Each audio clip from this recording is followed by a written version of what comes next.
हाँ जी दोस्तों, तो स्वागत है आप लोगों का मेरे इस यूट्यूब चैनल में जहाँ पे मैं हरप्रीत आप लोगों को पाइथन सिखाता हूँ और एसक्यूएल सिखा रहा हूँ for class 11th and 12th IP और सीएस के लिए। तो आज की जो वीडियो होने वाली है वो होने वाली है एक बड़ी सिंपल सी वीडियो, ज़्यादा लंबी भी नहीं रहेगी, ज़्यादा स्ट्रेच भी नहीं रहेगी, पर ये आपके लिए इन्फॉर्मेटिव वीडियो होगी और ये आपके बेसिक्स को क्लियर करेगी। अभी तक हमने पाइथन के बारे में पढ़ लिया, हमने ये पढ़ा कि भैया पाइथन पाइथन होता क्या है, पाइथन को बनाया कैसे गया है, पाइथन का बेसिक इंट्रोडक्शन हमने ले लिया और मैंने आप लोगों को थोड़ी बातें उसमें सिखाई।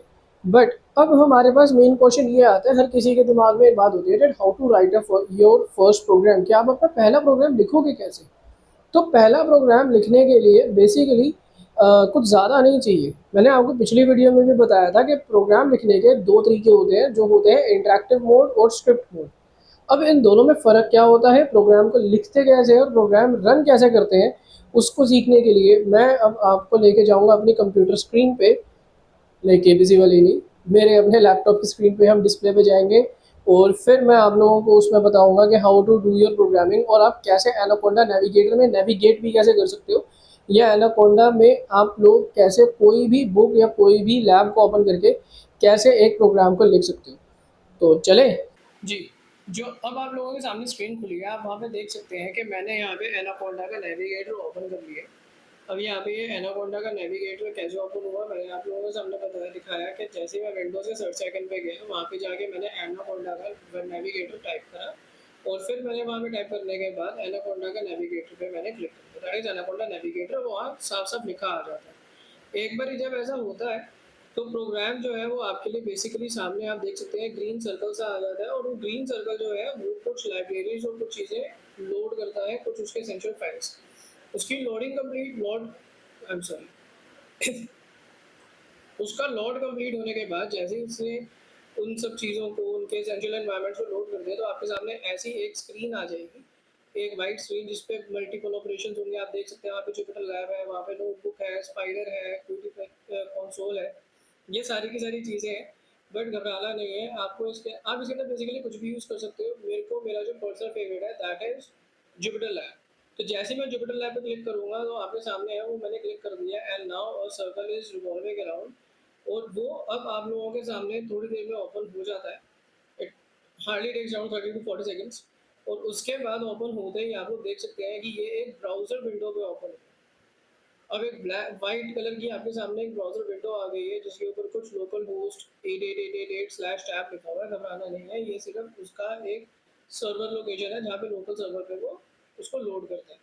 अब यहाँ पे आप लोग देख सकते हैं कि मेरे पास ऑलरेडी यहाँ पे बहुत सारी टैब्स खुली थी, तो मैंने एक टैब को क्लोज कर दिया। Now I am closing another tab, और आप देख सकते हो कि जैसे ही मैंने प्लस आइकन पे वहाँ पे क्लिक करा तो there is another window comes up जहाँ पे मैंने पाइथन 3 कर्नल को सिलेक्ट करा। इसने एकदम से ही एक नया टैब ओपन कर दिया, एकदम वाइट स्क्रीन, और ये जो ब्लू स्क्रीन है इसको हम सेल कहते हैं। देखो यहाँ पे मैं लिख रहा हूँ print bracket open inverted coma hello world inverted coma close bracket close.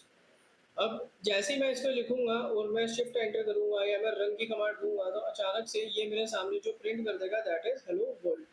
ये था स्क्रिप्ट, ये था interactive mode, this is known as interactive mode. कि इसने एक ही लाइन का जिस जो तरीके से मैंने इसको बोला था, जो भी मैंने इसको कमांड दी थी उसको इसने इंटरैक्ट करा और उसने उसका वहाँ पे आउटपुट प्रोड्यूस कर दिया। अब स्क्रिप्ट मोड क्या होता है तो वो भी जल्दी से देख लेते हैं। स्क्रिप्ट मोड को अच्छे से समझाने के लिए मैं यहाँ पे दो प्रोग्राम्स का इस्तेमाल करूँगा। तो जो पहला प्रोग्राम है मैं उसमें इनपुट लूँगा, ए इक्वल्स टू इनपुट के एंटर योर नेम। उसके बाद मैं प्रिंट कमांड दूंगा कि प्रिंट हेलो वर्ल्ड, वही सेम ऊपर वाली same command print bracket open inverted commas hello world inverted coma close. अब यहाँ पे कोमा डाल के मैं ए लिख दूंगा। ए जो याद है मैंने ऊपर आप देख सकते हो वहाँ पे मैंने इनपुट के लिए लिया था, तो बस वही ए मैंने वहाँ पे नीचे लिख दिया, ब्रैकेट क्लोज करा और शिफ्ट एंटर कर दिया। शिफ्ट एंटर करते ही इसने मुझसे मेरा नाम पूछा, मैंने बताया मेरा नाम हरप्रीत है, और जैसे मैंने हरप्रीत लिखा इसने एंटर करा, इसने लिखा दिया hello world my name is Harpreet. तो ये था हमारा एक script mode, this is known as script mode, जहाँ पे मैंने एक से ज़्यादा लाइन का इस्तेमाल करा है टू प्रोड्यूस ए आउटपुट। अब आता है, अब इसको और अच्छे से समझने के लिए हम एक सेकंड भी प्रोग्राम लेंगे। अब जब हम ये प्रोग्राम लेंगे ना, हम यहाँ पे एक नहीं दो इनपुट का सहारा लेंगे और दोनों इनपुट को आउटपुट में दिखाएंगे। पर एक बात आप लोगों ने यहाँ पे हमेशा याद रखनी है प्रोग्राम लिखते वक्त, कि आप लोग जितने भी ब्रैकेट ओपन करोगे उतने ही ब्रैकेट आप लोगों ने क्लोज करने हैं इन पर्टिकुलर लाइन। अगर आपने कोई पेरेंथेसिस ओपन कर दिया और उसके बाद आपने वो पेरेंथेसिस क्लोज नहीं करा, there will be an error. अगर आपने इन्वर्टेड कोमा आपने जो इन्वर्टेड कोमास है वो डाले हैं, वो एक जगह पे आपने इन्वर्टेड कोमा क्लोज नहीं करे हैं, तो that will give you an error. जो आपके सामने अभी एक स्क्रीन आ रही है, यहाँ पे मैंने जानबूझ के हेलो वर्ल्ड लिखने के बाद इन्वर्टेड कोमा नहीं डाला और देखो इसे प्रोग्राम नहीं दिया, इसने एक रन टाइम एक सिंटेक्स एरर मुझे दे रही है that you have not put an inverted coma, जो वहाँ पे होना चाहिए तो उस सिंटेक्स को खत्म करने के लिए। आप देख सकते हो जैसे मैंने उसको एंटर करा तो इसने क्या करा, इसने उसको एक आउटपुट मान लिया कि भैया वो एक प्रोग्राम जो है शिफ्ट एंटर करने के बाद ये यहीं तक ही रन करता है। पाइथन में मैंने आप लोगों को जब मैं पाइथन समझा रहा था तो मैंने आपको एक पॉइंट बताया था कि पाइथन सिर्फ वहीं तक ही रन करती है जहां तक आप प्रोग्राम लिख देते हो, मतलब लाइन बाय लाइन चलती है, इसको कोई एरर नहीं आ सकता अनलेस आपने पेरेंथेसिस गलत नहीं दी, अगर आप लोगों ने इन्वर्टेड कोमा गलत डाल दिए, वो एक अलग सिचुएशन रहता है, जैसे सिंटैक्स एरर वो तो ये देगा।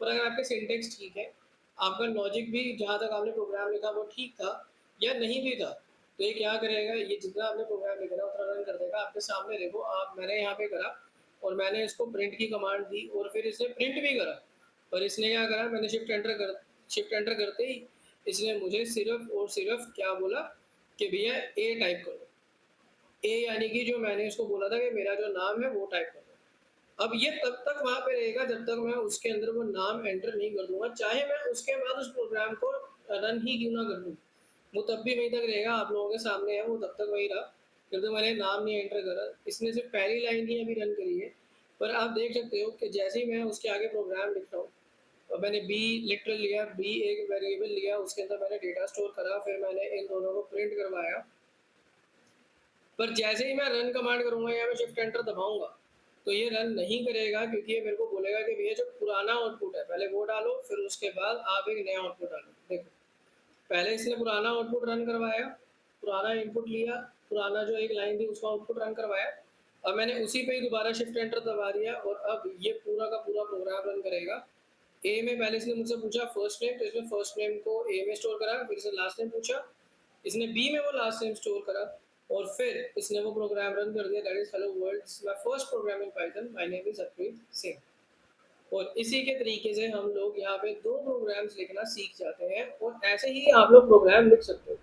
तो कोई हार्ड एंड फास्ट रूल नहीं है यार प्रोग्राम लिखने का, आप सोचोगे कोई हार्ड एंड फास्ट रूल है, कोई हार्ड एंड फास्ट रूल नहीं है, आप किसी भी तरीके से एक प्रोग्राम को लिख सकते हो। पर प्रोग्राम लिखने के लिए पहले तो आपको ये भी पता होना चाहिए कि एनाकोंडा नेविगेटर इंस्टॉल कहाँ से होता है और डाउनलोड कहाँ से होता है, तो उसके लिए भी मैं आप लोगों को बता देता हूँ। आप लोगों ने कुछ नहीं करना, अपने ब्राउजर विंडो पे जाना है और वहाँ पे आप लोगों ने लिखना है एनाकोंडा डाउनलोड, और जैसे आप एनाकोंडा डाउनलोड सर्च करोगे तो जो पहला लिंक आएगा आपने उस लिंक पे क्लिक करना है। लिंक पे क्लिक करने के बाद वो आपको एक इस पेज पे डाइवर्ट कर देगा जहाँ पे लिखा get started with Python anaconda distribution. वो लेने के बाद आपने गेट स्टार्टेड पे क्लिक करोगे तो आपको रजिस्ट्रेशन प्रोसेस करनी पड़ेगी, मतलब आपको ईमेल आईडी सब कुछ शेयर करना पड़ेगा, साइन अप करना पड़ेगा। और अगर आप नहीं चाहते तो बैक आके आप स्किप रजिस्ट्रेशन कर सकते हो, मैंने यहाँ पे स्किप रजिस्ट्रेशन करा। उसके बाद आप लोगों ने देखना है कि आपने विंडोज़ के लिए चाहिए, मैक के लिए चाहिए, लिनक्स के लिए चाहिए, जो सा प्लेटफॉर्म आप यूज़ कर रहे हो वो प्लेटफॉर्म सिलेक्ट करो। उसके बाद जैसे मैं विंडोज़ यूज़ कर रहा हूँ तो मैंने विंडोज़ का विंडोज 64 बिट ग्राफिकल इंटरफेस पे क्लिक करा और वॉयला, इसने मुझसे पूछा कहाँ डाउनलोड करना है, तो मैंने बोला यहाँ करना है और इसने इसको डाउनलोड करना शुरू कर दिया। डाउनलोड करने के बाद ये आप लोगों को आपके डाउनलोड फोल्डर में मिल जाएगा, जो आप देख सकते हो कि मेरे भी डाउनलोड फोल्डर में आ चुका है। इवेंचुअली मैंने इसको कैंसिल कर दिया क्योंकि मेरे पास डाउनलोड जो है वो मैंने ऑलरेडी डाउनलोड कर रखा था। अब जैसे ही ये डाउनलोड फोल्डर में आएगा तो आपको एनाकोंडा ऐसे दिख जाएगा, आपने कुछ नहीं करना है, इस पर डबल टैप करना है, it will ask you necessary information. आपने बस कुछ नहीं करना, मतलब लिटरली यार कुछ नहीं करना, बस नेक्स्ट नेक्स्ट नेक्स्ट आएगी, नेक्स्ट नेक्स्ट करते जाना है और ये ऑटोमेटिकली पाइथन की रिक्वायर्ड सारी की सारी लाइब्रेरीज, सारे के सारे एसेंशियल सॉफ्टवेयर, सारे के सारे एसेंशियल एन्यूमरेटर्स अपने आप ही डाउनलोड कर लेगा। वैसे तो इसमें ऑलरेडी डाउनलोड है, अपने आप ही उसको इंस्टॉल कर लेगा। अब यहाँ पे जो एरर आया था इट्स जस्ट बिकॉज कि मेरे लैपटॉप पे ऑलरेडी इंस्टॉल्ड है। और फिर भी अगर आपको कोई दिक्कत आती है, मैंने प्रीवियस वीडियो में भी इसके लिंक दिए थे, पर कोई दिक्कत नहीं है, अगर आपको स्टिल कोई दिक्कत आती है तो आप मेरे को कमेंट सेक्शन में पूछ सकते हो कि मेरे को एनाकोंडा डाउनलोड नहीं हो रहा मेरे लैपटॉप पे, या मेरे लैपटॉप पे एनाकोंडा इंस्टॉल नहीं हो रहा, मैं आपको इसकी एक गाइड भी दे दूँगा, एफएक्यूज़ भी दे दूँगा, तो आप इसकी इनकी वेबसाइट पे भी जा सकते हो जहाँ पे बेसिकली एफएक्यूज़ होते हैं, that is frequently asked questions already होते हैं। तो आप वहाँ पे भी अपने क्वेश्चंस का सवाल पूछ सकते हैं। वहाँ पे आपके जनरल क्वेश्चंस होते हैं, जनरल चीज़ें होती हैं, अगर आपको कोई दिक्कत है, तो वो 99% वहाँ पे कवर अप होती है। तो आई होप सो कि आपको ये वीडियो समझ में आई होगी और आपको ये पसंद आया होगा टॉपिक। मैं आपसे मिलता हूँ ऐसे अगली वीडियो में। और हाँ, अगर कमेंट्स हो, अगर आप लोगों का कोई डाउट हो, आप लोग कुछ पूछना चाहते हो, you can always comment in my comment section, I will be available for you. मैं आपसे मिलता हूँ अगली वीडियो में, तब तक के लिए